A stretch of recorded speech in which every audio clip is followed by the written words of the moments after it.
오늘 썸데이죠. 모든 분들이 오랫동안 기다리고 또 준비했던 복된 날입니다. 함께한 성도나 초대되어 오신 모든 분들 주님의 이름으로 진심으로 환영하는 의미에서 한번 박수로 맞이하십시다. 감사합니다. 오늘 썸데이가 진정 원더풀 썸데이가 될 수 있기를 바랍니다. 이 행사가 이루어지기까지 많은 분들이 준비를 했고 특별히 또 앞서 섬기는 준비팀들의 모습을 조금 전 영상으로 봤죠. 준비팀에서 오늘 제게 특별히 부탁을 하나 하더라고요. 목사님, 오늘은 특별한 날이니까 또 예수를 잘 모르고 또 교회를 처음 나오는 분들도 초대되어 오시는 자리니까 매주 하시던 강의는 좀 내려놓으시고 특별히 복음이 담아진 내용으로 설교를 따로 준비해 주셨으면 좋겠습니다 해서 로마서 5장을 정해 주더라고요. 이 본문을 가지고 설교를 좀 해달라고. 그래서 오늘 로마서 5장을 중심으로 특별히 기존 성도들도 물론 들어야 될 내용이겠지만 교회를 처음 오신 분들 또 예수님을 전혀 알지 못하는 분들도 들어서 유익이 될 수 있도록 제목은 3가지 선물로 결정을 했습니다. 선물을 마다할 사람은 없어요. 받아서 행복하고 주어서 기쁜 게 선물이죠. 제가 요즘 아주 휠이 꽂혀서 듣는 노래 중에 하나가 그 남성 듀오인데 멜로망스라는 팀이 있어요. 그분들이 부르는 선물이라는 노래가 있습니다. 혹시 아시나요, 여러분? 네, 뜨문 연세 드신 분들이 앉아 계시는데 모르시면 유 선생님께 물어보면 다 가르쳐 줍니다. 유 선생님이 누구야? 유자, 튜자, 부자를 쓰는 이제 또 그래요. 그 선물이라는 노래가 굉장히 고음에다가 이 자체가 굉장히 까다롭더라고요. 들어보니까. 그런데 김민석 군이 싱어로 부르는데 음색이 굉장히 칼칼하면서도 매력이 있죠. 귀에 착착 꽂히는 음색이에요. 그 가사가 이렇게 후렴구가 있습니다. 빛이 들어오면 자연스레 뜨던 눈, 그렇게 너의 눈빛을 보곤 사랑의 눈을 떴어. 항상 알고 있던 것들도 어딘가 새롭게 바뀌는 것 같아. 여기서부터 이제 후렴구인데 남의 얘기 같던 설레는 일들이 내게 일어나고 있어. 나에게만 준비된 선물 같아. 이렇게 마무리가 주책이지. 주책은 주님이 책임진다는 준말입니다. 기가 막히죠? 목사의 주특기가 둘러대는데 은사가 있습니다. 이런 이제 후렴구로 시작이 되는데 특별히 남의 얘기 같던 설레는 일들이 내게 일어나고 있어 나에게만 준비된 선물 같아. 오늘 여러분들에게만 주어지는 하나님의 특별한 선물이 있을 겁니다. 그 선물을 또 누리고 나누면서 3가지 선물의 의미로 한번 접근을 해보도록 하죠. 우선 1절을 한번 볼까요? 1절. 그러므로 우리가 믿음으로 의롭다 하심을 받았으니 우리 주 예수 그리스도로 말미암아 하나님과 뭘 누리자? 화평을 누리자. 여러분, 왜 화평을 누리자 그랬을까요? 원래 이렇게 해야 되는 거 아니에요? 화평하라. 이게 맞는 말 같지 않습니까? 그런데 화평을 뭐 하래요? 누리자. 그럼 뭐가 이미 전제되었다는 얘기 아니겠어요? 이미 화평은 우리가 의도하거나 시도해야 될 내용이 아니라 누군가에 의해서 이미 이루어진 상태예요. 우리는 이제 해야 될 역할이 뭐만 남았다는 얘기가 될까요? 누리는 일만 남았다는 얘기가 됩니다. 그러니까 화평하라는 표현과 화평을 누리라는 표현은 비슷한 것 같은데 사뭇 다른 의미를 담고 있습니다. 원래 우리에게는 화평할 의도도 화평할 마음도 능력도 없어요. 왜? 우리는 죽은 자들이었기 때문에, 사망 아래 놓였던 자들이었기 때문에 영적인 부분과 문제에 대해서는 감각이 없던 사람들이에요. 그런데 누군가가 그 화평을 이루어 놓으셨다고요. 그분이 누굴까요? 오늘 로마서 5장 전체의 주제가 되시는 한 의가 나타나서 예수 그리스도를 얘기하는 거예요. 사람이 보통 죄라고 할 때는 도둑질하고 음란하고 이런 걸 보통 죄라고 말합니다. 근데 엄밀한 의미로는 죄가 아니에요. 죄로 말미암은 증상들이죠. 우리 몸에 균이 들어가면 그 균에 따라서 증상들이 나타납니다. 열이 나고 기침이 나고 얼굴이 붓고 이런 증상들이 드러나는 거예요. 근데 이것은 병이 아니라 진짜 병은 우리 몸속에 들어와 있는 어떤 균이에요. 자, 이런 예를 한번 들까요? 어느 집이나 수도가 있어요. 탁 틀면 하얀 맑은 수돗물이 콸콸콸콸 쏟아져 나오죠. 그런데 이 물은 사실 수도꼭지에서 생산되는 게 아니죠. 저 외부 어딘가 원저수지가 있어요. 그래서 배수 과정을 통해서 설치된 연결된 파이프라인으로 흘러 들어와서 가정으로 배달이 되는 겁니다. 그걸 조절하는 게 수도꼭지죠. 수도꼭지 자체에서 물이 나오는 거 아니에요. 그런데 그 중간 과정의 어느 부분인가가 파괴되거나 누가 끊어놨다고 합시다. 수도 파이프라인이 끊어진 거예요.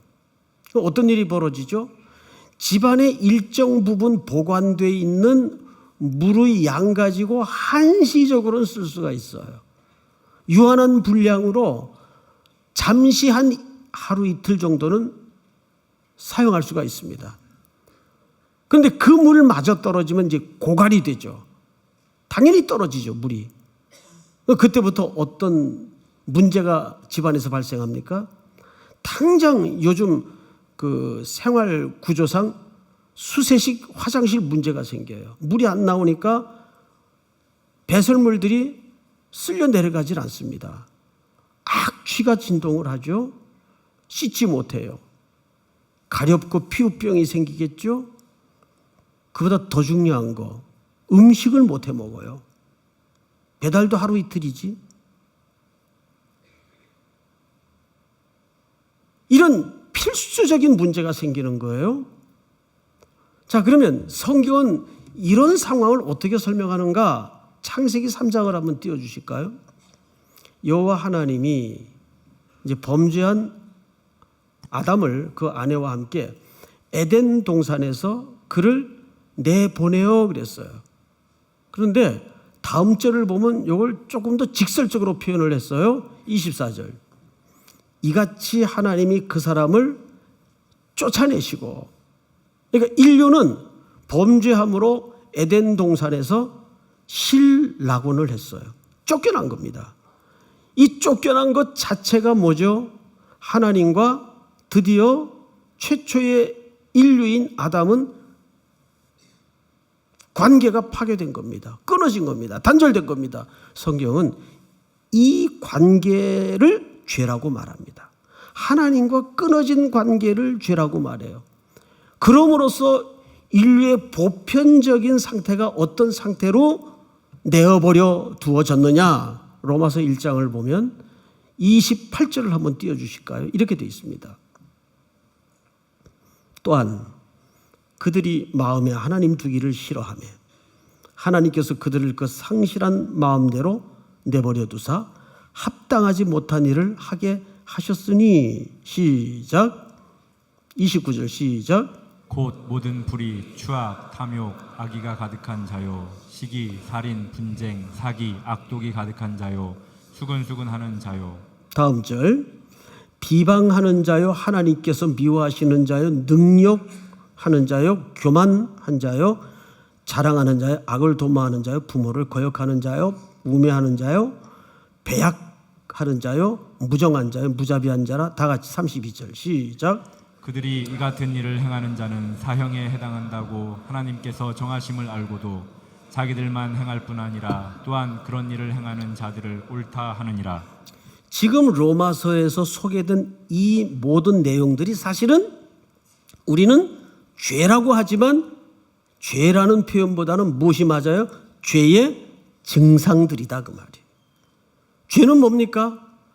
방금 전 창세기 3장에서 확인한 바와 같이 하나님과 관계가 끊어짐으로 우리 인생의 보편적 상황 속에서 나타나는 자연적인 모습이 되었어요. 그런데 그런 사망 아래 있던 우리들에게 하나님이 아들 예수 그리스도를 이 땅에 보내셔서 십자가에 대속의 값을 치르게 하시고 화평을 이루어 놓으셨다 그 말이에요.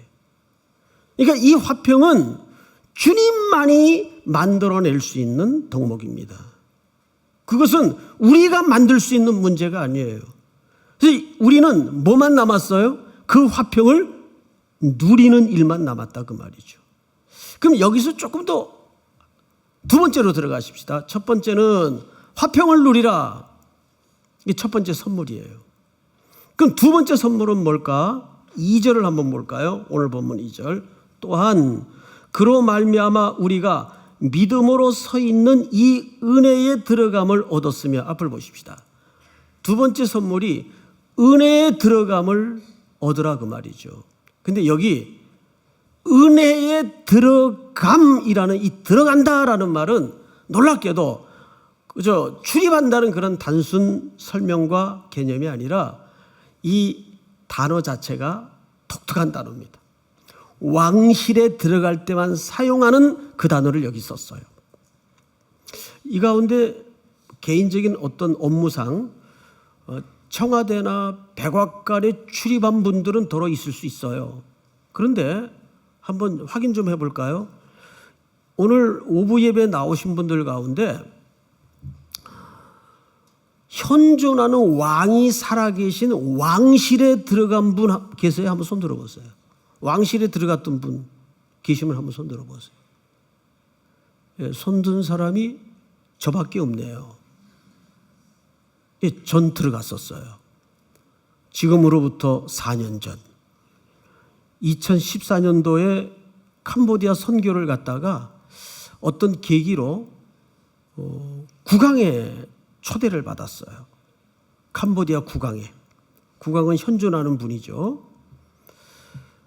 그래서 이제 그 캄보디아 청년이 운전하는 차를 타고 그 시내 근처에 있는 왕실로 가는데 문득 생각에 그래도 왕의 이름 정도는 알고 들어가야겠다 싶어서 운전하는 청년에게 그 청년이 간단한 영어 정도는 듣고 말을 하더라고요. 그래서 너가 그 왕 그 조남이 뭐냐 물었더니 묵묵부답 얘기를 안 해요. 그래서 제가 얘가 왕 이름을 모르는구나 이렇게 무지한 착각을 했댔어요. 알고 보니까 캄보디아 사람들에게 왕은 거의 신적인 대상이에요. 경이로운 존재이기 때문에 감히 왕의 이름을 우리처럼 함부로 입에 올려서 거론하거나 말하질 않아요. 그러니까 그 조남을 자기 입에 이렇게 부르거나 말하는 것조차 경외감을 가지고 얘기를 안 하더라고요. 그건 나중에서야 알았습니다. 근데 나는 왕의 이름을 모르고 있는 청년인 줄 알고 착각을 했었죠. 이제 그런 와중에 궁궐 문 입구에 도착을 했는데 그렇게 화려한 궁궐은 아니에요. 오히려 아주 굉장히 검소한 궁궐이더라고요. 그래도 경비가 워낙 삼엄해서 다 수색을 하고 차 밑까지 전부 다 거울로 이렇게 보고 이제 그 안에서 나온 사람의 안내를 따라서 이제 들어갔어요. 근데 중앙에 이렇게 보통 높은 계단이 쭉 있잖아요. 그리고 그 계단 위쪽에 국왕이 나와 계시더라고요. 중앙에 이렇게 서서 자그마한 분인데. 근데 그때 갑자기 놀라운 일이 제 주변에서 벌어졌습니다. 함께 동행했던 캄보디아인들이 그 국왕을 보는 순간 바로 무릎을 꿇어서 엎드리더라고요. 그때 제가 얼마나 당황했겠어요. 그렇다고 저도 갑자기 무릎을 꿇을 수도 없고, 그래서 저는 이제 아까 그 화면에 노래하던 모습처럼 뻣뻣이 서가지고 그냥 이렇게 인사만 했습니다. 그리고 그때부터 무릎으로 이렇게 기어서 가더라고요. 그 계단 앞까지. 이제 국왕이 그들을 영접하느라고 손을 내미니까 그제서야 국왕 얼굴을 못 보고 이렇게 얼굴을 쳐다보지 않아요. 못 보고 이렇게 두 손을 합장하면서 손을 내밀더라고요. 그 정도로 그 신비한 존엄함이 곳곳에 그 과정 속에서 어려 있더라고요. 그러니까 거기는 두 가지 전제가 깔려야 그 현존하는 왕 앞에 갈 수가 있어요. 첫째는 절대 왕의 초대가 있어야 됩니다. 내 사정 급하다고 내가 들어가 보고 싶다고 아무 때나 아무 사정을 가지고 들어갈 수 있는 위치가 아니에요. 가장 중요한 것은 왕의 초대가 있어야 돼요. 두 번째는 반드시 누군가의 안내를 따라 들어가야 돼요. 쑥 그냥 아무렇게나 들어갈 수 있는 곳이 아닙니다. 그 가난한 나라의 왕실도 하물며 그러하거늘. 여기 왜 왕실에 들어가는 표현을 여기다 썼을까요?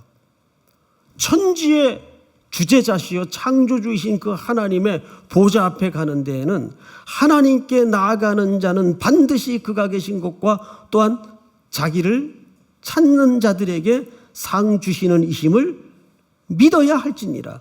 우리가 하나님 앞에 이렇게 예배의 자리로 나올 수 있는 것은 반드시 그와 같이 두 가지 전제가 있어야 돼요. 첫째, 그분의 부르심.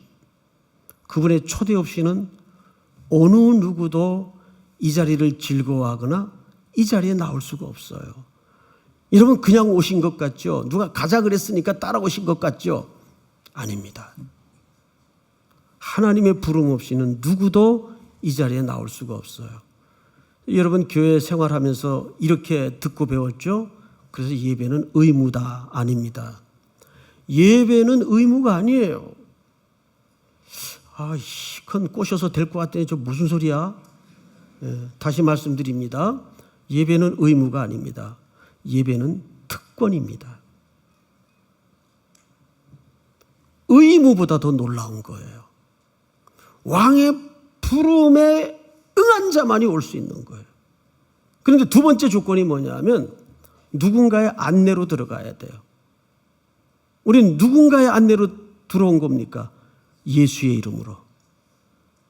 그래서 예수님은 헬라 용법에 에고 에임이라는 용법을 써서 나는 뭐뭐다 이런 표현을 잘 썼어요. 내가 곧 길이요 진리요 생명이니 나로 말미암지 않고는 아무도 아버지께로 올 자가 없느니라. 그래서 이 땅의 유일한 중보자, 유일한 생명의 안내자는 그리스도가 길이고 그리스도가 생명이고 그리스도가 중보이십니다. 우린 그분의 이름으로 들어가는 거예요. 그걸 누리라는 거예요. 자, 그러면 우리는 한 걸음 더 나아가서 세 번째 선물을 좀 들여다봐야 돼요. 세 번째 선물이 뭔가 보십시다. 2절 하반절에 보니까 이 은혜에 들어감을 얻었으며 하나님의 영광을 바라고 즐거워하느니라. 자, 앞을 잠깐 보십시다. 세 번째 선물이 소망의 즐거움을 붙들라는 겁니다. 자, 하나님의 영광을 바라고 그것을 뭐 하라 그랬죠? 즐거워하라 그랬어요. 살짝 좀 추상적이죠. 이게 뭘까? 자, 여러분 여기서 즐거워하라는 말은 사실 무슨 단어와 동의어인가 하면 자랑하라는 말과 동의어입니다. 즐거워하라, 자랑하라. 자, 예를 하나 들죠. 이건 예입니다. 저는 이제 아버님이 제가 아주 어릴 적에 돌아가셔서 기억이 별로 없어요. 사진으로밖에 기억할 수가 없어요. 제가 8살 땐가 하여간 학교 들어가기 전에 돌아가셨어요. 기억도 없고 그런 면에서 굉장히 좀 아쉽죠. 근데 어느 날 아버지가 저를 불렀어요. 예를 들은 겁니다. 태근아, 이리 온. 예, 아버지. 너 요즘 보니까 공부 열심히 하는구나. 시험이 거의 다 됐지? 예, 이제 학기도 얼마 안 남았고 이제 곧 방학입니다. 그래. 아빠가 이번에 너 학기 말 시험 끝나면 곧 방학이니까 너를 위해서 아빠가 계획이 하나 있다. 군대 가기 전에 세상 견문도 높일 겸 저기 유럽 지역을 9박 10일짜리로 티켓을 하나 끊어줄 테니까 좀 마음껏 다니면서 견문도 넓히고 머리도 식혀라. 놀라운 계획을 발표하시는 거예요. 저를 향한. 아버지 감사합니다. 그 다음날 학교를 갔는데 방학이 얼마 안 남았으니까 친구들이 뭐 3, 4, 5 앉아서 이제 방학 계획을 서로 얘기하는 걸 제가 옆에서 들은 거예요. 나는 이번 방학 때 우리 엄마 반찬 가게 알바가 없어서 알바 뛰어야 돼. 나는 아빠가 일하시는 현장에 나가서 도와드려야 돼. 난 등록금 벌려고 또 편의점 나가가지고 알바해야 돼. 뭐 이런저런 얘기를 하는데 친구들이 불쑥 저한테 물어요. 넌 뭐 할 거니? 그때 제가 말을 할까요, 안 할까요? 말을 하죠. 나는 어제 갑자기 아빠가 부르더니 9박 10일짜리 유럽 여행 티켓 끊어주신대. 그럼 애들이 뭐라 그럴까요? 대박, 대박, 대박 그러는 거예요. 이제 그것은 내 앞에 얼마 남지 않은 시간에 그려진 확실한 소망이에요. 누가 약속하신 거니까? 우리 아버지가 약속한 거니까. 그래서 그거를 즐거워해요. 근데 그 즐거움은 뭐 하고 싶은 즐거움이에요? 자랑하고 싶잖아요. 말하고 싶잖아요. 그런 개념이에요. 그런데 한 달 전에 그 방학 되기 한 달 전에 아버지 회사가 일이 어떻게 꼬여가지고 이중부도를 맞은 거예요. 이중부도를. 그러면 이제 화투판 용어로 나가리가 되는 겁니다. 에? 없던 일도 되는 거예요. 자, 여러분 생각해 보십시오. 아버지가 진심이 없었어요? 그러면 나가리 시킬 의도가 있었어요? 아니에요. 아들을 사랑하고 사랑한 나머지 군대 가기 전에 세상 견문을 좀 익히게 하려고 계획을 가졌고 그 계획을 발표했고 아들도 그렇게 믿었어요. 그리고 그 계획은 아버지의 사랑이었고 아버지의 진심이었어요. 그런데도 상황이 꼬이고 능력이 안 되면 화투판 용어로 나가리가 되는 겁니다. 그런데 우리에게 그 소망을 약속하신 분은 누구죠? 이 세상을 창조하시고 이 세상을 운영하시는 전능자이세요. 그런데 창조주가 되시고 전능자가 되신다고 나에게 그것을 해줄 이유는 없어요. 예를 들어서 그런 겁니다. 빌 게이츠, 어쨌든 세계 최고의 부자죠. 그럼 빌 게이츠 갖고 있는 돈이 나하고 무슨 상관이 있어요? 나는 빌 게이츠한테 1달러도 받아본 적이 없어요. 그런데 어느 날 빌 게이츠 씨가 날 부르더니 형제 삼자는 거예요. 그 진짜 대박 나는 거죠. 아무 관계가 없다가 그 사람하고 어떤 관계가 형성이 되면 문제는 달라지는 거죠. 그런데 그 하나님이 이사야 43장 1절에 이렇게 얘기하시더라고요. 내가 너를 구원하였고 내가 너를 지명하여 불렀나니 너는 내 것이라. 이 무슨 말인지 아십니까? 우리 인생은 그저 이렇게 길바닥에 아무렇게나 굴러다니는 돌멩이처럼 태어난 존재가 아니에요. 우리 인생은 보세요. 저 하늘에 까만 비로도 위에 뿌려놓은 보석 같은 수많은 총총 떠 있는 별들도 다 자기 자리가 있고 간격이 있어요. 이 위대한 우주 속에서 자기 자리가 있다고요. 우리가 무심히 이 땅에 던져지고 태어난 것 같습니까? 여러분, 하나님은 우리 한 사람 한 사람에게 놀라운 계획을 갖고 계신 분이고 그 계획은 구체성을 갖고 계세요. 그 하나님이 우리에게 저 얼마 남지 않은 세상의 끝날에, 우리 생의 끝날에 나를 향하신 어떤 소망을 설계하시고 계획하셨다면 우리는 그것을 흥분 속에, 설레임 속에 우리는 충분히 기대를 가지고 즐거워해야 될 당연한 이유가 있습니다. 그리고 그 즐거움은 우리 온 남은 생에 이 멀고 길고 험한 길을 가는데 뭘로 나타나야 될까요? 자랑으로 나타나야 되는 거예요. 환난 속에서도 고난 속에서도. 그래서 오늘 3절에 보니까 이런 말씀이 있죠. 다만 이뿐 아니라 우리가 환난 중에도 바로 그 불변한 사실 때문에 즐거워할 수 있다는 거죠. 믿습니까, 여러분? 자, 그러면 속으로 이렇게 질문할 분이 분명히 있을 것 같아요. 목사님, 약간 좋은 말 많이 해주셔서 고맙고 알긴 하겠는데 그럼 뭘로 보장합니까? 하나님 마음 안 바뀔 거 뭘로 보장합니까? 내가 못되게 굴고 또 뺀질거리면 또 나를 버리시는 거 아니에요? 그렇게 생각할 수 있어요. 충분히 이해가 가요. 왜? 자기를 자기가 잘 아니까. 그런데 그럴 수 없는 이유가 있어요. 볼까요? 오늘 본문 11절을 한번 보십시다.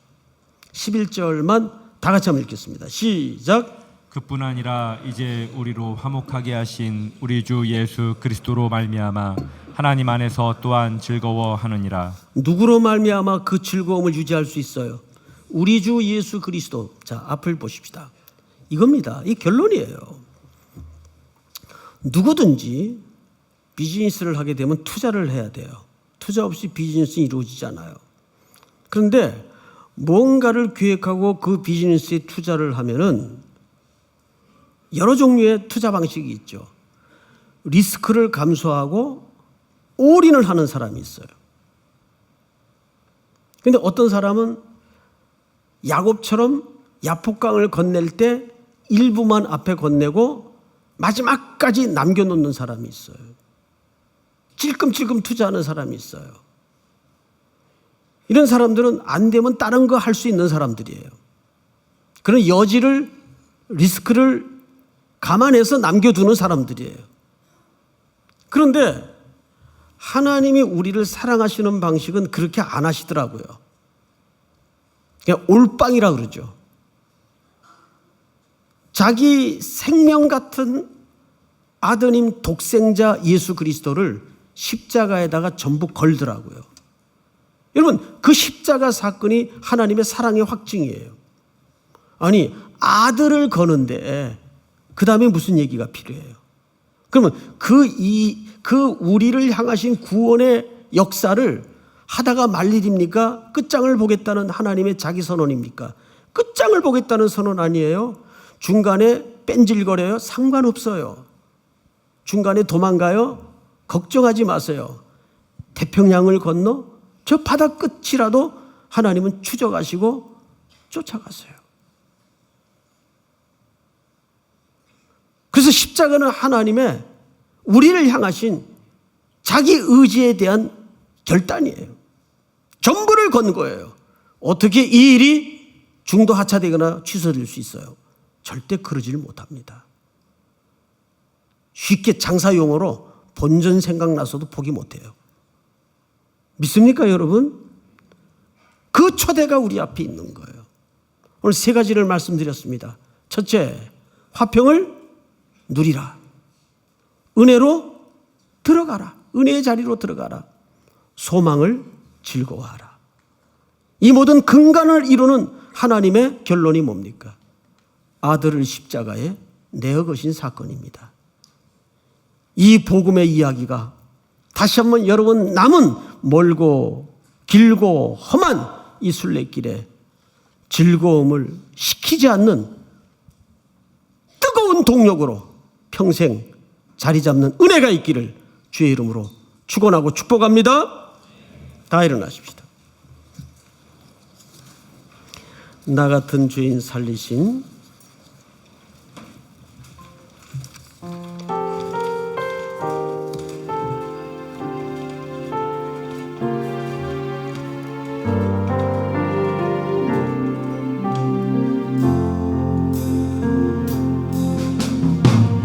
나 같은 죄인 살리신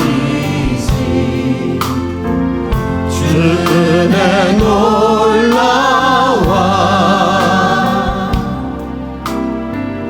잃었던 생명 찾았고 광명을 얻었네. 큰 죄악에서 건지신 주 은혜 고마워. 큰 죄악에서 건지신 주 은혜 고마워.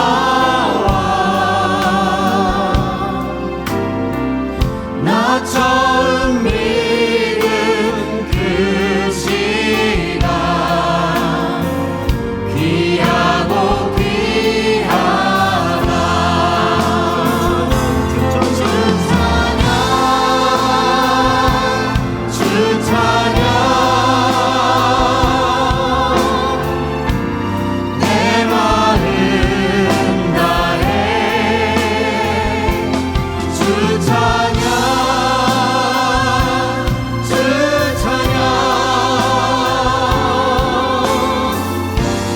내 생명 다해. 이제껏 내가 산 것도 주님의 은혜라. 이제껏 내가 산 것도 주님의 은혜라.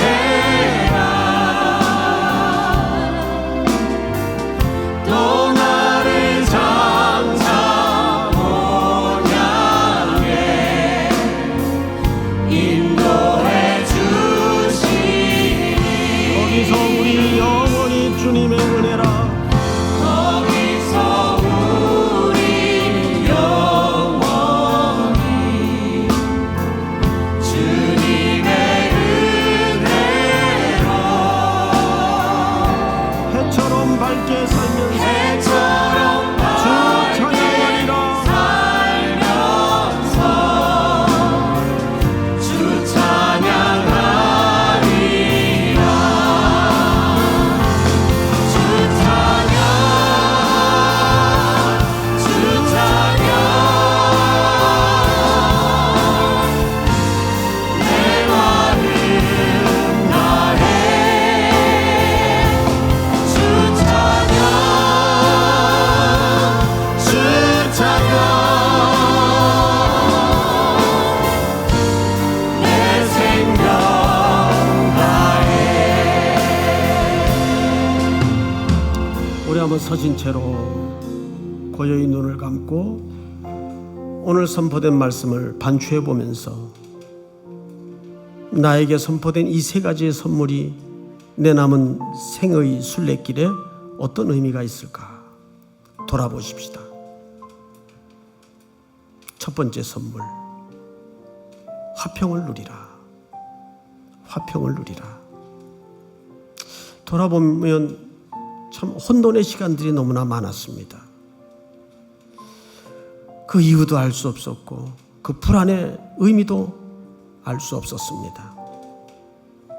근데 오늘 말씀을 듣는 가운데 하나님과의 관계가 문제였구나. 너희는 먼저 그의 나라와 의를 구하라. 그리하면 이 모든 것을 너희에게 더하시리라. 왜 그렇게 내 인생은 뒤죽박죽이었고 혼란스러웠을까? 이미 그리스도께서 나를 위해 이루어 놓으신 그 화평회로 들어오십시오. 두 번째 선물, 은혜의 자리로 들어가라. 결국 우리에게 놀라운 누림의 자리가 있건만 우리는 그것을 외면했고 상실한 마음대로 있었고 꺼려했고 돌아섰습니다. 그 왕실의 보좌에 앉아 계신 그 하나님이 내 아버지가 되시다니 참 믿겨지지 않는 꿈 같은 사실입니다. 어떻게 내가 그분의 자녀가 되었을까? 어떻게 그 창조주 하나님이 나에게 아버지란 말인가? 소망으로의 즐거움, 그렇습니다.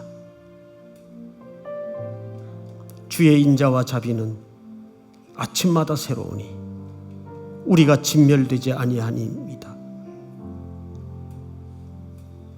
이것이 아침마다 새로우니 주의 성실이 크도소이다. 오늘도 우리가 그 하나님의 소망을 즐거워하고 즐거움을 넘어 그 약속을 자랑하는 자리로까지 이끌어 주시옵소서 하는 고백을 회복하십시다.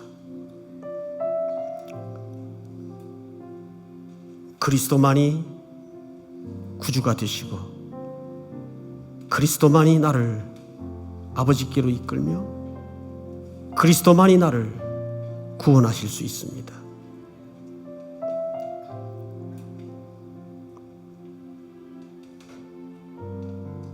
아버지, 하나님이 세상을 이처럼 사랑하사 독생자를 주셨으니 이는 저를 믿는 자마다 멸망치 않고 영생을 얻게 하려 하심이라. 영접하는 자, 곧 그 이름을 믿는 자들에게는 하나님의 자녀가 되는 권세를 주셨으니 이는 혈통으로나 육정으로나 사람의 뜻으로 나지 아니하고 오직 하나님께로 난 자들이니라. 여호와는 나의 목자시니 내게 부족함이 없으리로다. 그가 나를 푸른 풀밭으로 쉴만한 물가로 인도하시는도다. 내가 여호와의 집에 영원히 거하리로다. 지금은 우리 구주 예수 그리스도의 은혜와 하나님 아버지의 사랑과 성령님의 교통하심이 머리 숙여 경배를 드리는 사랑하고 사랑하는 모든 성도들, 특별히 오늘 초대되어 이 자리를 찾은 귀한 형제자매들 머리 위에 이제로부터 영원토록 함께 있을지어다. 아멘.